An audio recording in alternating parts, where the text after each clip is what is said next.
काल 2 दिवसाच्या वेदर चेंजमुळे गारपिटी आणि अवेळी पावसामुळे अनेक रब्बी पिकांचं प्रचंड नुकसान झाल्याची आता माहिती आहे.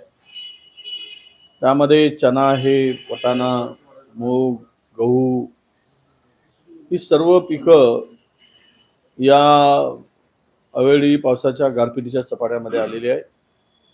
तातडीनं या सगळ्यांचं सर्वेक्षण करायची मागणी आम्ही करतो आहोत.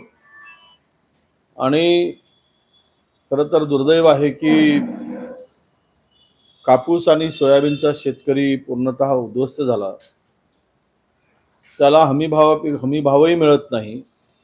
कापसाला तर तब्बल 900 रुपये हमीभावापेक्षा कमी भाव मिळतो आणि सोयाबीनच्या शेतकऱ्याला तर पूर्णतः या सरकारने वाऱ्यावर सोडलेला आहे. म्हणूनच सर्वाधिक आत्महत्या शेतकऱ्यांच्या या राज्यामध्ये या कालावधीमध्ये झालेल्या आहेत. आता अवेळी पावसामुळे आणि गारपिटीमुळे जे प्रचंड नुकसान झालं आहे केवळ वाऱ्यावर सोडणार नाही असं मुख्यमंत्री म्हणून चालणार नाही.